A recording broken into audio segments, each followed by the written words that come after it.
hal degdeg yaan u baahannahay mar haddii ay caynka tahay waanu shacabkii magaalada nahay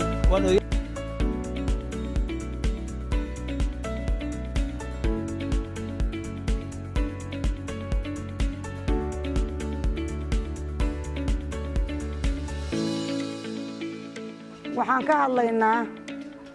oo aan ka hadlayaa oo ii muuqata dhibaatada taalla laascaanood dhibaatada laascaanood taalla waxaa weeye sixir barar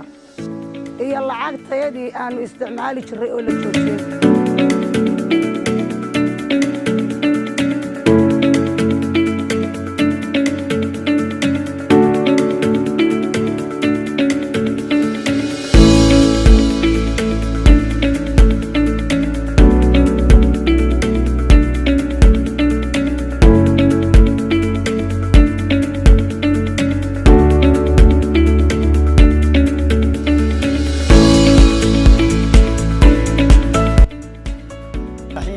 magacaygu waa Cabdiraxmaan Jaamac Diiriye oo mataan loo yaqaano deegaanka magaalada Laascaanood kamida shacabka magaalada Laascaanood waliyaasheedana kamida meheradayda dadka meheradaha ah ee magaalada deegaanka kamida waxaan leeyahay meheradan mataan boosheeri baa la yiraahdaa marka dadka deegaanka baan ahay waxa jira waanu ka hadlaynaa in dadkii sixir barar nagu dhacay in magaaladii dadkii liito in lacagtii shirkii Soomaaliga ku diiday lacag kale magaalada aan haysan dollar lacag la yiraahdo America kuleeyahay lacagtaas aan la jiidayo aan lahayn oo garanaynba dadka intiisa badan saad ba mare oo dad saad leba maaha masaakiinta kamida danyartii baa kamida reermiyii baa kamida waxa jirta dad reermiya oo xoolo keena oo lacagta la siiyay isagoo qadayn oo lacagtii Soomaaliga hadoo lagu diiday sitaa bagaadi ka carraabay oo shilin ba haysan wax kale haysan yaa jira waxa jira dad danyar oo masaakiin oo wax la siisiin jiro aan wax siisiin jiray oo shilimada iyo waxa aan siin jiray oo yaani dadka hoos noolaa kuwaasa kamida oo yare baqtiyay waxa kamida dad kale oo dan yar oo magaalada iskaga noolaa maxaafsan jira balash la kamida waxa kamida biyola kamida waxa kamida dad magaalada yaacay masaakiintii hoosa kamida dadkii dhismaha iyo kuuliga wixii la mid ahaa kamida dadkaas markaa waa liitaan dadkii kale ka sareeyay ka dabaqada roonaba sakaraada waxa weeyaan dhalinyarada gobolka Sool ee maaragtay isxil qaatay naadiga Ismaaciil Mire waanu u hambalyeynaa dhibaatooyinka maaragtay gobolka Sool haysata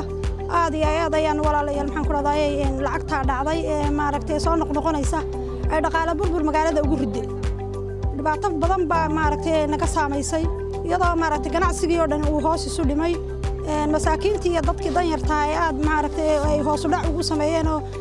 gaarkooda ay gobolka ka dhaqaaqeen markii shilinkii loo dhiibay ay waayeen annagana sadaqaadkaanu la baxaynay uu daaqada ka baxay dhibaatooyin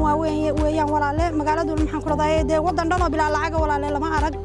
marka dhaqaalaha iyaga hoos maalin walba u dumaya hadaan u ganacsatanahay hadaan maaragtay danyartanahay hadaan dadka maxaan ku raadayay wax yareer iibiyo hadaan nahay aad iyo aad ayuu maaragtay gobolka Sool dhaqaalihiisa hoos u dhacay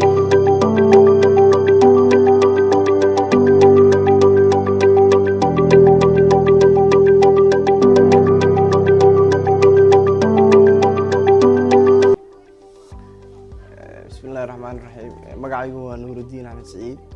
waxaan ahay maamulaha shirkadda Asmar kana mid ah qaybgalayaasha barnaamijka dhaqaalaha iyo sicir bararka ee naadiga akhriska iyo qoraalka Ismaaciil Mire uu qabanayo waxaan aad u soo dhaweynayaa barnaamijka deegaanka iyo dalkaba waxaad ogtiin in sicir barar xooggan ka jiro in laga hadlo oo aqoon-yahankeedii iyo dadkii waxaan aqoonta u lahaa iyo ganacsatadiiba ay ka hadlaan waa barnaamij aad u muhiim ah aad baan u soo dhaweynayaa barnaamijka in laga hadlo la soo hadal qaado waxaan moodaa magaalada iyadoo sicir barar ka jiro oo dhacdooyinka aad ogtiin sicir bararkii uu saameeyay deegaankii mandaqadan aynu ku noolnahay marka gaarka looga sii hadlo haddana dadkii ay ka hurdaan aan cidna warka hayn hadday tahay ganacsatadii hadday tahay dadkii aqoonta u lahaa waxaan markaa aad u soo dhaweynayaa kuna bogaadinayaa naadigaasi arrinkaa uu qaatay in laga hadlo bal in laga hadlo ganacsatadu in xoog la saaro ay ganacsatada leeyahay iyada wax ka inaysa ama jabinaysa maahe dadkii aqoonta u lahaa inay ka hadlaan way aqoon-yahankiina soo qaban qaabiyo oo arrinkii waxa la yiraahdo boqolkiiba boqol bal inna wax la dhadhaweeyo marka la isu yimaado baa xal ku yimaada laakiin waxaan laga hadlaynaa halkiis waa yaraad iskale subhanahu wa ta'ala marka labaad waxaan u mahadcelinayaa dhalinyarada ururka naadiga akhriska iyo qoraalka ee Ismaaciil Mire ee ka aasaasan gobolka Sool barnaamijkan ay usoo qabanqaabiyeen sixir bararka iyo saameynta uu ku yeeshay bulshada rayidka ee ku dhaqan gobolka Sool. haddii aan aragtidayda ka dhiibto sixir bararku sida uu saameynta ugu yeeshay bulshada gobolka Sool wuxuu saameeyay dhowr dhinac oo ay kow ka yihiin bulshadii rayidka ahayd ee suuqa ku noolayd ee suuqa ka ganacsanaysay tusaale ahaan maamooyinkii iibinayay khudaarta hilibka iyo caanaha sidoo kale wuxuu saameeyay bulsho fara badan oo barakacayaal ah oo gobolka ku sugnaa oo kasoo kala qaxay daafaha dunida oo ay ka mid yihiin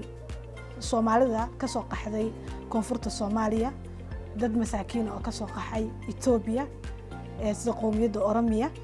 dad kale oo masaakiin ah oo islaam oo kasoo qaxay iyaguna Suuriya dadkaas oo dhan waxay u soo shaqo tagi jireen subaxii si ay u caawimaad u weydiistaan dadka suuqa ka shaqaysanaya ee iyaguna soo saaraya lacagta markii la joojiyay lacagtii shilin Soomaaliga ahayd waxa gabi ahaanba ka baxay dadkii masaakiinta ahaa lacagtii jaaritiga ahaa ee caawimaadda ahaa ee subax kasta markay suuqa yimaadaan la siin jiray iyaguna hadhow ay dib bulshada ugu celin jireen ay dib wax ugu iibsan jireen